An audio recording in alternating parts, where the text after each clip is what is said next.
Voilà une petite vidéo montrant la pyramide inversée du Louvre.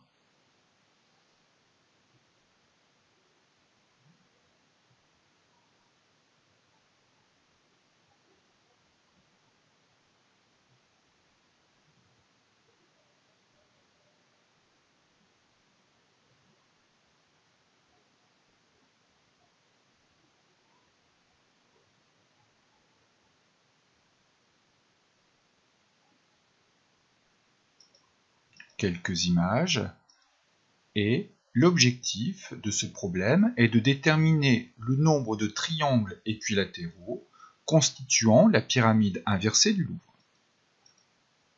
Donc nous avons ici une maquette d'une face de la pyramide inversée.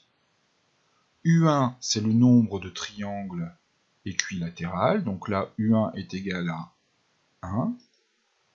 U2, sur le deuxième étage, U2 est égal à 3, il y a 3 triangles équilatéraux. U3 est égal à 5, U4 est égal, ainsi de suite, 7.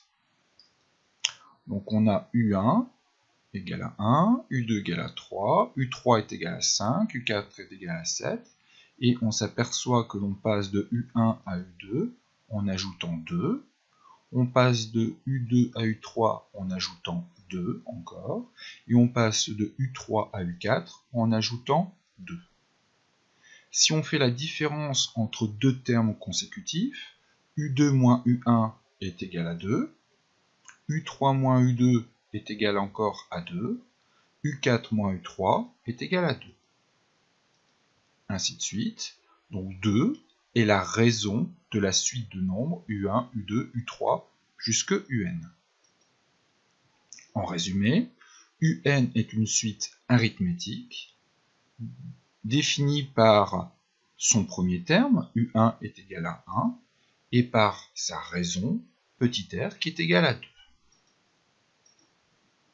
On calcule le terme de rang n d'une suite arithmétique à partir du terme précédent de rang n-1 en appliquant la formule un égale un-1 plus r.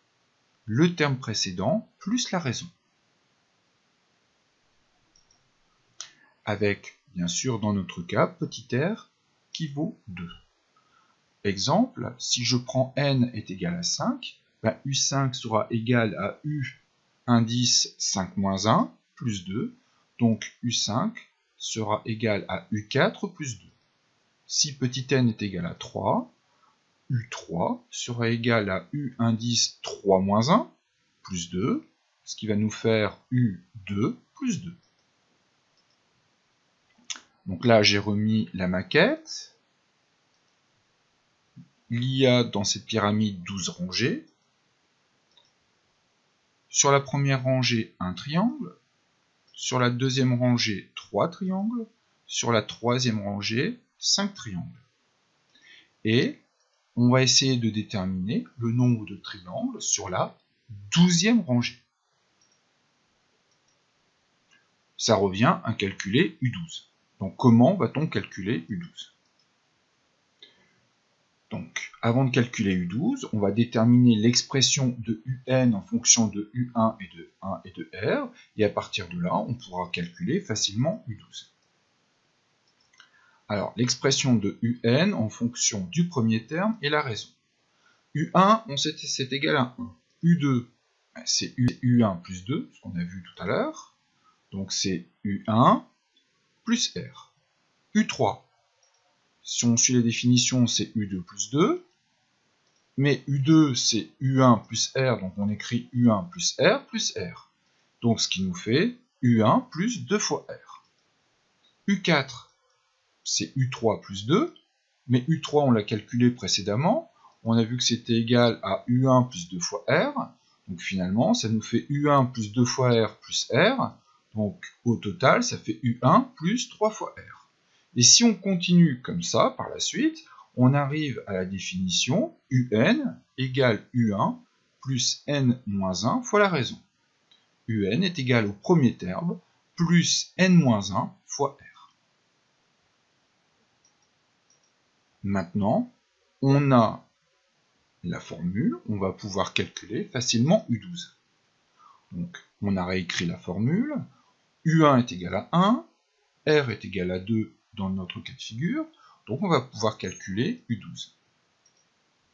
Petit n est égal à 12, donc U12 égale 1, plus n-1, donc 12 moins 1, fois 2. On va faire le calcul. U12 est égal à 1 plus 11 fois 2, donc ça va faire 22 plus 1, 23. Il y a donc 23 triangles équilatéraux sur la 12e rangée. Comment calculer le nombre de triangles équilatéraux sur une face de la pyramide? Sur la première rangée, il y a un triangle. Sur la deuxième, il y en a 3. Sur la 12e rangée, il y en a 23. Donc pour calculer le nombre de triangles équilatéraux sur une face de la pyramide, il faut calculer U1, U2, U3 jusqu'à U12. Il faut additionner les 12 premiers termes. Alors, on pourrait calculer tous les termes et les additionner, mais on va essayer de voir s'il n'existe pas une formule qui permet de calculer les 12 premiers termes plus facilement. Donc la somme des n premiers termes d'une suite arithmétique, un, se calcule par la formule S égale, donc n multiplié par, entre parenthèses, U1 plus UN divisé par 2. Donc nous, dans notre cas de figure, petit n est égal à 12. On calcule les 12 premiers termes. Donc ça va faire 12 multiplié par U1 plus U12 divisé par 2.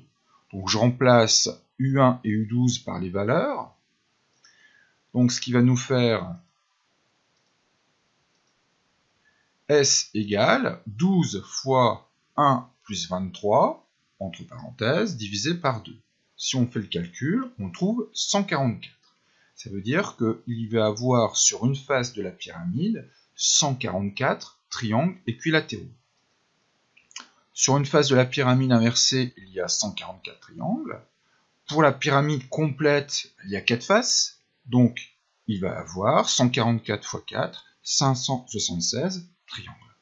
Voilà la fin de cette première vidéo sur les suites arithmétiques. Merci de votre écoute.